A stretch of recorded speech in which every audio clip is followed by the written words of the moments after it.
"Arthur, you're fired." The words, amplified by the microphone, hit me like a physical blow, slapping against the back wall of the cafeteria.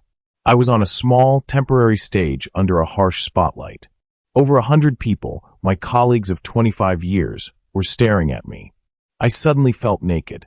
"You're too old and slow to innovate," he said, his voice dripping with contempt. "Clean out your desk." My name is Arthur Pendergast. I'm 58 years old, and I had just been publicly humiliated by a 30-year-old man in $1,000 sneakers. This was Brody Kale, our new Disruptor CEO. It was his first all-hands meeting. He had called me up, put his arm around me, and praised my 25 years of service. The crowd had clapped. Then, his face turned to ice. "As my first act of real disruptive innovation," he'd announced, "I'm cutting our biggest piece of legacy dead weight." He shoved me away, and then he said the words. He was beaming, performing for the crowd. He thought this made him look strong. I just looked at him, my face burning, but my mind cold. He had no idea what he had just done. The room was dead silent. Even the air conditioning seemed to have stopped. Brody was still beaming, waiting for applause that wasn't coming. "This is how progress starts, people," he yelled into the silence. He motioned to the 2 new security guards he'd hired. "Please escort Mr. Pendergast out." They didn't touch me. I turned and walked off the stage. I kept my back straight. I walked the long, 100-yard path down the center aisle, past 100 faces. Some looked away in shame. My own team, Gladys and Paul, looked horrified, tears in their eyes. This was the walk of shame. But as I walked, I wasn't just thinking about the humiliation. I was thinking about my garden. My garden is Helios, the $2.3 billion operating system I built from scratch in 1998. It runs every warehouse, every truck, every invoice, and every dollar this company makes. It's not flashy, but it's flawless. I am its creator. As I was pushed out the front door, my deactivated badge tossed in a bin, the HR manager got a text from Brody. "Terminate A. Pendergast. Full system revocation. Now." She clicked the button, and she turned the key on a bomb she didn't even know was there. The instant my high-level admin credentials were deleted, a 20-year-old protocol I'd buried in the core code of Helios activated. It wasn't a virus. It was a dead man's switch. I built it back in 2003 after a massive security breach almost bankrupted us. The board, terrified, had given me total control. The protocol was simple, my one non-negotiable rule. The creator account, my account, was the system's root. It was never, ever to be deleted. In my logic, the only reason my account would be deleted was in a catastrophic, hostile takeover or a deep internal hack. So the dead man switch was designed to do one thing: protect the company's data. It did exactly what I had designed it to do. At 11:02 a.m., every single screen in the $2.3 billion company went black. Every warehouse scanner, every logistics computer, every executive's monitor. Every automated sorting belt ground to a halt. Then, one line of white text appeared in the simple 8-bit font I designed. System-wide security lockdown. Unauthorized admin removal. Contact creator. The company was instantly blind. It was 11:03 a.m. Brody was, I heard later, still on stage, basking in the glow of his own perceived brilliance. He thought the blackout was a simple power surge. "Get it back online. Get it back online now," he screamed. But this wasn't a power surge. The phones started ringing. First, the logistics floor. "Our trucks are on the highway, and they can't get their next routes. They're all pulling over." Then, the warehouse manager. "The automated doors are locked. We can't get product in or out. The sorting belts are dead." The entire $2.3 billion system wasn't just offline. It was a brick. Brody was no longer the slick CEO. He was a red-faced, terrified 30-year-old, screaming at people who had no answers. He was a disruptor who had just been disrupted. Brody wasn't worried, not yet. He was just angry. "I'm bringing in my own team," he yelled. He always had his disruptors, a team of 25-year-old coders he kept on retainer from some Silicon Valley startup. They swaggered in laughing, carrying laptops covered in stickers. They looked like they were there to fix a Wi-Fi router. "What is this, some old COBOL?" one of them joked, looking at the contact creator message. They tried a hard reboot. The message just flashed again, mocking them. "Okay, let's get under the hood," the lead one said. He opened a terminal, and he just stared. The code that flashed on the screen wasn't Java. It wasn't Python. It wasn't C++. It was a proprietary language I had invented 20 years ago to be 100% secure from outsiders. I called it HelioScript. It was my garden's unique DNA. They were completely, utterly lost. They were trying to read a language that only one man on Earth could speak. The hotshot leader, a kid in a Disrupt t-shirt, just stared at the wall of code I had written. It's not a known language," he stammered, his earlier arrogance gone. "It's like proprietary. We can't read it." Brody's face was turning a deep, blotchy red. "What do you mean you can't read it? You're the best." "We can't," the kid said, his voice small. That's when the CFO, Donovan, burst into the cafeteria, his face a sheet of white paper. He was holding his phone, his hand shaking. "Brody, the board is on an emergency call. They're asking questions." Brody, already furious, snapped at him. "So, tell them we have a tech issue." Donovan shook his head, his eyes wide with terror. "You don't understand. We just missed the 11:30 a.m. freight deadline. The contracts have penalties. We are not just offline. We are bleeding." He held up his tablet, showing a dashboard that was now just a field of red errors. "I've run the numbers. With the penalties for late shipments, the idle workforce, and the complete stop in sales, we are losing $10 million. Not a day. $10 million an hour." The $10 million an hour figure hung in the air, silencing the entire room. Brody's bravado finally cracked, replaced by the raw, primal fear of a man who just realized he's in freefall. The hotshot team, now covered in sweat and no longer laughing, was trying everything. They ran a basic diagnostic, trying to force a system reboot. They might as well have been throwing rocks at a tank. The system didn't just reject their command, it escalated its defense. The white text on every screen in the building suddenly changed. The new message was colder, more menacing. "Access denied. System integrity compromised. RE attempt will accelerate protocol. Contact creator." They had no idea what accelerate protocol meant. They were children poking a bear. Brody, his face now a mask of pure terror, finally snapped. He pointed at the screen, his finger shaking. "Who the hell is creator? Find them. Find creator." He was screaming at his new assistant, a 24-year-old who looked like he was about to cry. The assistant was frantically typing into his laptop. I don't know, sir. There's no user by that name in the current directory. It doesn't exist." There was a long, terrible silence, broken only by Brody's heavy breathing. Then a small, trembling voice came from the back of the conference room. "It's Arthur, sir." It was Gladys, my old assistant, a woman in her late 50s who Brody had on his legacy dead weight list to be fired next week. She had been with the company for 30 years. She knew where all the bodies were buried. She knew me. She stepped forward, her hands clasped in front of her. I mean, Mr. Pendergast." Brody spun on her, his eyes wild. "What did you say?" "It's Arthur," she repeated, her voice suddenly loud and clear in the quiet room. His original login, the one he built the system with 25 years ago. His username, it was just creator. He is the creator. Brody's face went from red to a sickly, pale white. The blood drained from his face. He finally truly understood. The fossil he had humiliated and thrown out the door was the only man who could save him. As if on cue, as the name Arthur hung in the air, the CFO's personal phone shrieked. It wasn't a normal ring, it was his code red alert. He answered it, his hand shaking. Yes. What?" He hung up, his face now ashen. "That was the board chairman," he whispered, his voice hoarse. "He's on his way. He just got a call from Pharmalife, our biggest client." He looked at Brody, his eyes filled with accusation. "A massive, time-sensitive shipment of refrigerated pharmaceuticals is trapped in our automated Chicago warehouse. The cooling systems, they're tied into Helios. They're offline."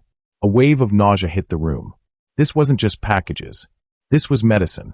If that shipment isn't moved, if we can't get the cooling back on in 24 hours, it's $80 million in spoiled medicine. He was shaking his head. "It's not just money, Brody. It's a moral and legal disaster. We'll be on the news. We'll be in court for years. The stakes had just doubled. The hotshot team leader, a kid with a nose ring and a disrupt t-shirt, was now visibly shaking. He looked at the 24-hour deadline for the medicine, and he panicking. I'm in, he suddenly yelled. I found a back-end maintenance port. I can bypass the main screen. He was a fool. He was a child playing with a loaded gun. Before I was fired, I had been watching his team. I knew they were arrogant. I had built protocols for their arrogance. The instant his brute force attack hit the core code, the system saw it as the final, hostile assault. The screens all flashed bright red, a blinding, terrifying pulse that made everyone cry out. Then a new, final message appeared. Hostile attack detected. System will initiate permanent data erasure in 12 hours to protect core intellectual property. All assets will be zeroed. A 12-hour countdown clock appeared at the bottom of the screen. 12 hours, 11 hours, 59 minutes, and 59 seconds. They didn't just fail. They made it infinitely worse. They had started a self-destruct sequence. The room exploded. The hotshot team leader was stammering. I didn't the protocol. It's real. He was backing away from the keyboard as if it were a snake. Brody, who had been pale, was now a deep blotchy red. He just collapsed into a chair, his $1,000 sneakers staring up at a future that was evaporating. He put his head in his hands, his whole body trembling. Find him, he whispered, his voice a hoarse rasp. Find him. Get me his number. Now. His new assistant was useless, frantically scrolling through a company list where my name no longer existed. I can't, sir. He's been terminated. His file is locked. Brody leaped up and grabbed a laptop off a table, throwing it against the wall, where it shattered into 1,000 pieces. Gladys, he screamed, his voice cracking, the sound of a terrified child. You. His number. His home number. Now.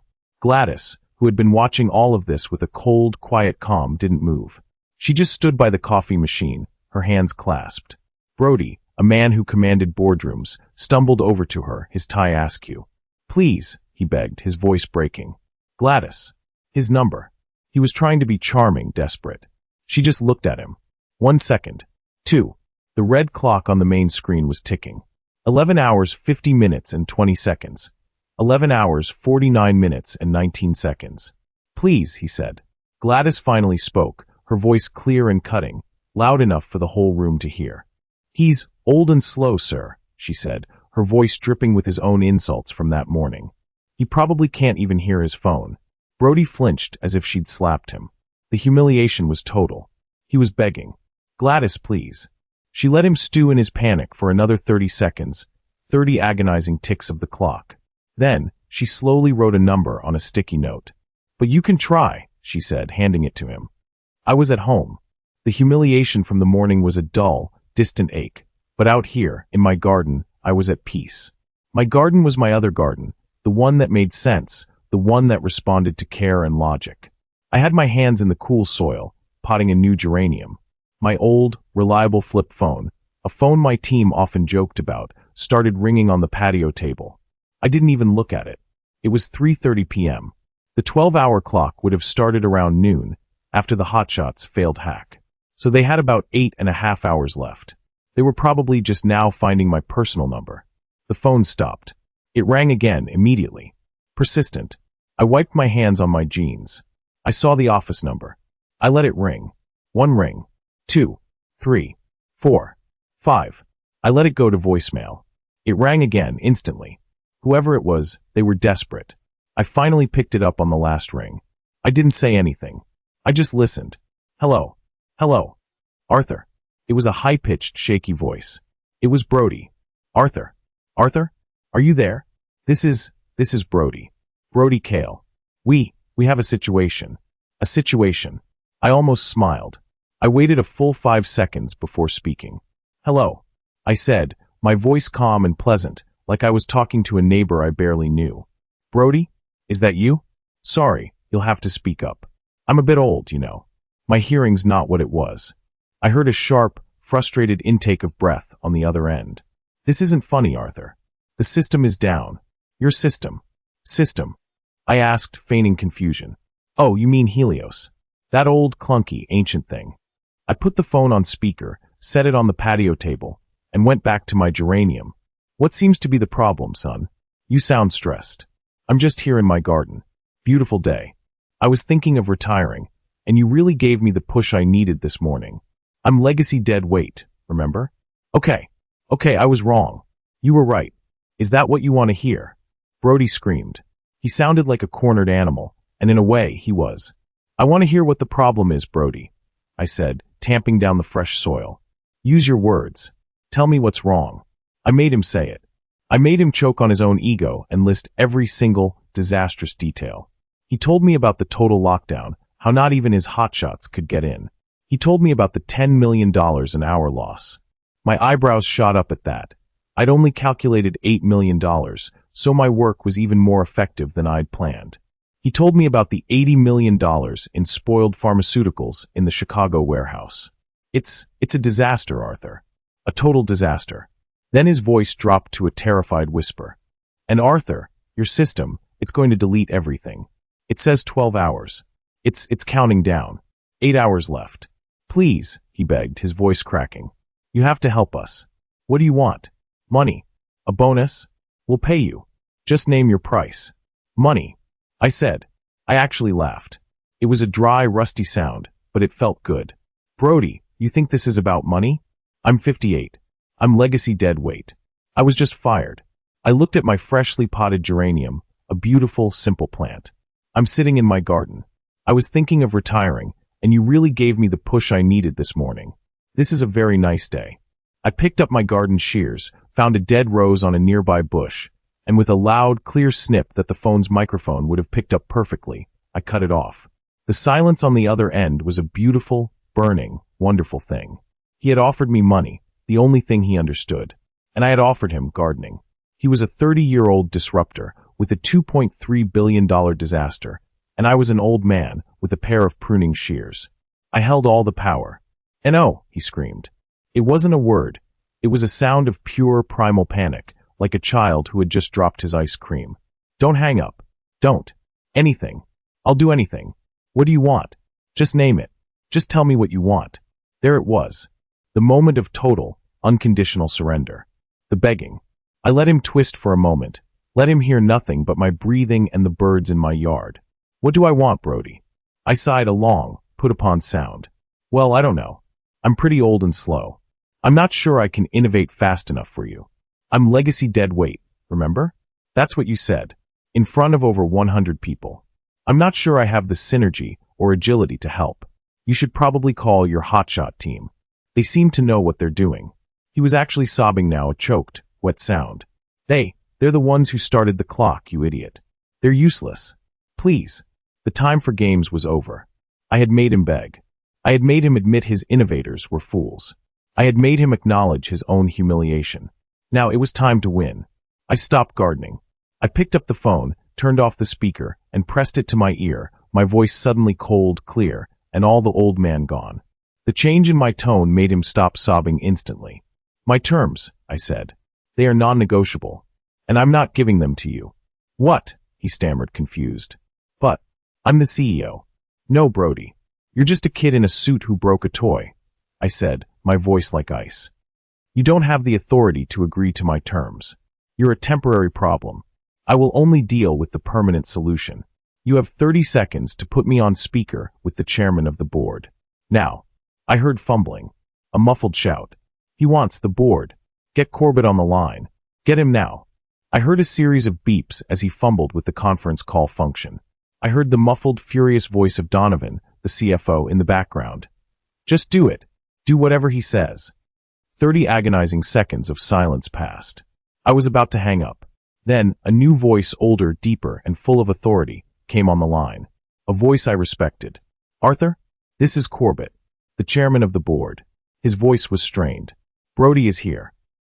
The whole board is on this call. We can hear you. What are your terms? Corbett. He'd always been a reasonable man. He'd just been seduced by Brody's buzzwords. Hello, Corbett, I said, my voice polite but firm. Nice to hear your voice. I wish it were under better circumstances. Now, here are my terms, I said, looking out at my peaceful garden. They are not negotiable. There will be no discussion. You will agree to all four, or I am hanging up and turning off my phone. Your 12-hour clock, I believe, has about 8 hours left. Is that clear? Yes, Corbett said, his voice grim. It's clear, Arthur. What are they?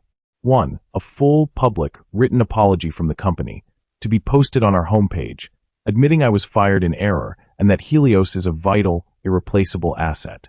2. A new 10-year creator contract. I am unfireable. 3. My new title is Chief Systems Architect and Innovation, reporting only to the board, not to the CEO. I heard Brody try to protest. That's insane. And Corbett hiss, shut up, Brody. And 4. I said, my voice cold as ice. His resignation. Brody Kales. Effective immediately. I will not come in while that child is still in the building. The silence on the line was heavy, thick with the unspoken cost of my next words. I could hear a furious, muffled whispering. It was Brody, a high-pitched, desperate whine. He can't do that. I won't let him. This is my company. Then I heard Corbett's voice, no longer a calm negotiator, but a lion. Shut up, Brody. Just shut up. You've done enough. The line went quiet again, the silence stretching. I heard Brody shriek. I can't do that. I can't resign. We can find another way. I sighed, a long, weary sound, loud enough for the microphone to pick it up. Then good luck with your data erasure, Corbett. I said, my voice full of the pleasantries of an old man. It's been a lovely 25 years. I'm afraid you have. Let's see. I checked my watch. A little over 8 hours left. I'm sure Brody's hotshots can handle it. They're the innovators, after all. I moved my thumb to the end button. Well, goodbye. And oh, wait. Corbett yelled, the panic now in his voice. Don't hang up, Arthur. Just wait. I heard a click as he muted the phone. I just stood there, listening to the birds in my garden, holding the entire $2.3 billion company in the palm of my hand. 2 full, agonizing minutes passed. Finally, Corbett came back on the line. He sounded 100 years old. Mr. Pendergast? We have accepted Mr. Brody's resignation. All other terms are agreed to. Can you please come in? I took my time. I didn't rush. I went inside and washed my hands carefully, removing every last bit of soil from under my fingernails. I changed out of my gardening clothes and put on my legacy suit, the one I'd been wearing when I was fired. I found the old, reliable car keys for my slow old car. I drove to the office, obeying the speed limit.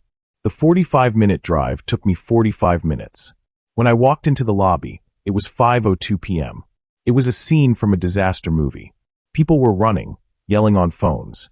The hotshot team was huddled around the main terminal, all 3 of them just staring at the red, 6 hours 58 minutes and 15 seconds countdown clock, their faces pale, their disrupt t-shirts soaked in sweat.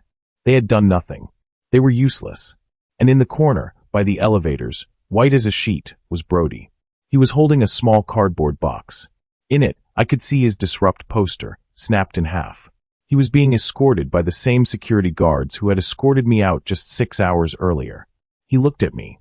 His eyes were wide, filled with a black, bottomless hatred. I hadn't just beaten him. I had erased him. I just looked at him, gave him a small, polite nod, and walked past him, my creation humming in the walls, waiting for me. I sat down at the main terminal, the worn fabric of the chair a familiar comfort. The hotshot team leader, the one with the nose ring, started to stammer. We try to brute force, but the core is encrypted with a language weave. Be quiet, I said, not even looking at him. I didn't raise my voice.